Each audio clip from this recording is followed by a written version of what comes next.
ನಮಸ್ಕಾರ ಸ್ನೇಹಿತರೆ, ತುಂಬ ರುಚಿಯಾಗಿರುವಂತಹ ಟೊಮೊಟೊ ಚಟ್ನಿಯನ್ನು ಹೇಗೆ ಮಾಡೋದಂತ ನಾವು ಈ ವಿಡಿಯೋದಲ್ಲಿ ನೋಡೋಣ ಬನ್ನಿ ಸ್ನೇಹಿತರೆ.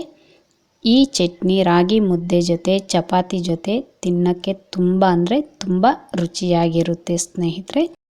ಬೇಕಾಗುವ ಪದಾರ್ಥಗಳು ಸ್ನೇಹಿತರೆ, ಸ್ವಲ್ಪ ಹಣ್ಣಾಗಿರುವ ಟೊಮೊಟೊ, ಸ್ವಲ್ಪ ಟೊಮೊಟೊ ಕಾಯಿಗಳನ್ನು ತಗೋಬೇಕು ಸ್ನೇಹಿತರೆ. ಸ್ವಲ್ಪ ಉಪ್ಪನ್ನು ಸೇರಿಸ್ಬಿಟ್ಟು ಅದಕ್ಕೆ ತೊಳೆದು ಇಟ್ಕೋಬೇಕು ಸ್ನೇಹಿತರೆ. ಯಾಕಂದರೆ ಟೊಮೊಟೊಗೆ ಹೆಚ್ಚಾಗಿ ರಾಸಾಯನಿಕಗಳನ್ನು ಸಿಂಪಡಣೆ ಮಾಡಿರ್ತಾರೆ ಸ್ನೇಹಿತರೆ. ಅದಕ್ಕಾಗಿ ನಾವು ತಗೊಂಡಿರುವಂತಹ ಟೊಮೊಟೊ ಕಾಯಿಗಳನ್ನು ಈ ಥರ ಸಣ್ಣದಾಗಿ ಕಟ್ ಮಾಡಿ ಇಟ್ಕೋಬೇಕು. ಸ್ವಲ್ಪ ಹಣ್ಣಾಗಿರುವ ಮೆಣಸಿನ್ಕಾಯಿ, ಸ್ವಲ್ಪ ಹಸಿ ಮೆಣಸಿನ್ಕಾಯಿ ತಗೋಬೇಕು ಸ್ನೇಹಿತರೆ. ಒಂದು 5 ರಿಂದ 6 ಬೆಳ್ಳುಳ್ಳಿನ ಬಿಡಿಸಿಟ್ಕೋಬೇಕು. ಸ್ವಲ್ಪ ಜೀರಿಗೆ, 4 ರಿಂದ 5 ಈರುಳ್ಳಿಯನ್ನು ಸಣ್ಣದಾಗಿ ಕಟ್ ಮಾಡಿ ಇಟ್ಕೋಬೇಕು ಸ್ನೇಹಿತರೆ. ಇವಾಗ ಬಾಣಲಿಗೆ ಸ್ವಲ್ಪ ಎಣ್ಣೆ ಹಾಕ್ಕೊಂಡು ನಾವು ತಗೊಂಡಿರುವಂತಹ ಹಸಿ ಮೆಣಸಿನ್ಕಾಯಿ, ಬೆಳ್ಳುಳ್ಳಿಯನ್ನು ಬೇಯಿಸ್ಕೋಬೇಕು ಸ್ನೇಹಿತರೆ. ಅದಕ್ಕೆ ಸ್ವಲ್ಪ ಎಣ್ಣೆ ಸೇರಿಸ್ಕೊತ ಈ ಥರ ಬೇಯಿಸಿ ಪಕ್ಕಕ್ಕೆ ಇಟ್ಕೋಬೇಕು ಸ್ನೇಹಿತರೆ. ಅದೇ ಬಾಣಲಿಗೆ ನಾವು ಕಟ್ ಮಾಡ್ಕೊಂಡಿರುವಂತಹ ಈರುಳ್ಳಿಯನ್ನು ಸೇರಿಸ್ಕೊಂಡು ಸ್ವಲ್ಪ ಕೆಂಪಗೆ ಆಗೋ ತನಕ ನಾವು ಬೇಯಿಸ್ಕೋಬೇಕು. ಸ್ವಲ್ಪ ಎಣ್ಣೆಯನ್ನು ಸೇರಿಸ್ಕೊತ ಬೇಯಿಸ್ಕೋಬೇಕು ಸ್ನೇಹಿತರೆ. ನೋಡಿ, ಈ ಥರ ನಾವು ಈರುಳ್ಳಿಯನ್ನು ಬೇಯಿಸಿ ಪಕ್ಕಕ್ಕೆ ಇಟ್ಕೋಬೇಕು ಸ್ನೇಹಿತರೆ. ಟೊಮೊಟೊ ಚಟ್ನಿಗೆ ಸ್ವಲ್ಪ ಈರುಳ್ಳಿಯನ್ನು ಜಾಸ್ತಿ ಹಾಕಿದರೆ ರುಚಿ ಚೆನ್ನಾಗಿರುತ್ತೆ ಸ್ನೇಹಿತರೆ. ಇವಾಗ ಜೀರಿಗೆಯನ್ನು ಬೇಯಿಸಿ ಪಕ್ಕಕ್ಕೆ ಇಟ್ಕೋಬೇಕು ಸ್ನೇಹಿತರೆ. ಇವಾಗ ನಾವು ಕಟ್ ಮಾಡ್ಕೊಂಡಿರುವಂತಹ ಟೊಮೊಟೊವನ್ನು ಬೇಯಿಸ್ಕೋಬೇಕು ಸ್ನೇಹಿತರೆ.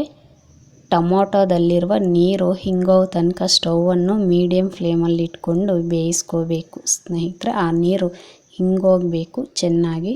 ನಮ್ಮ ವಿಡಿಯೋಸ್ ನಿಮಗೆ ಇಷ್ಟ ಆದಲ್ಲಿ ಲೈಕ್ ಮಾಡಿ, ಶೇರ್ ಮಾಡಿ, ಕಾಮೆಂಟ್ ಮಾಡಿ ಸ್ನೇಹಿತರೆ.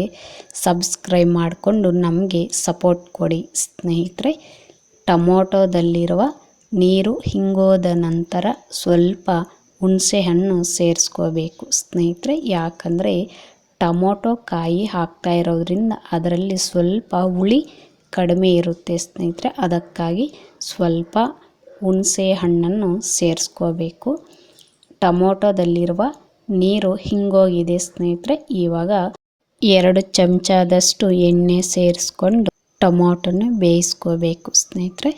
ನೀರು ಹಿಂಗೋದ ನಂತರ ಸ್ಟವನ್ನು ಸ್ಲೋ ಫ್ಲೇಮಲ್ಲಿ ಇಟ್ಕೊಂಡು ಬೇಯಿಸ್ಕೋಬೇಕು ಸ್ನೇಹಿತರೆ. ಇಲ್ಲಾಂದರೆ ಸೀದೋಗುತ್ತೆ.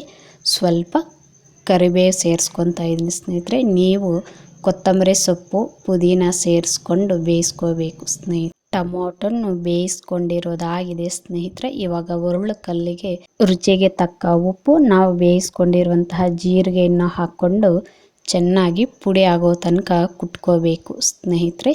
ಉಪ್ಪನ್ನು ನೋಡಿಕೊಂಡು ಹಾಕ್ಕೋಬೇಕು. ವಿಡಿಯೋಗಳನ್ನು ನೋಡ್ತಾ ಇದ್ದೀರಾ ಸ್ನೇಹಿತರೆ, ಆದರೆ ಯಾರು ಲೈಕ್ ಮಾಡ್ತಾ ಇಲ್ಲ. ನೀವು ಮಾಡೋ ಒಂದು ಲೈಕ್ನಿಂದ ನಮಗೆ ತುಂಬ ಉಪಯೋಗ ಆಗುತ್ತೆ ಸ್ನೇಹಿತರೆ. ಒಂದು ಲೈಕ್ ಕೊಡಿ.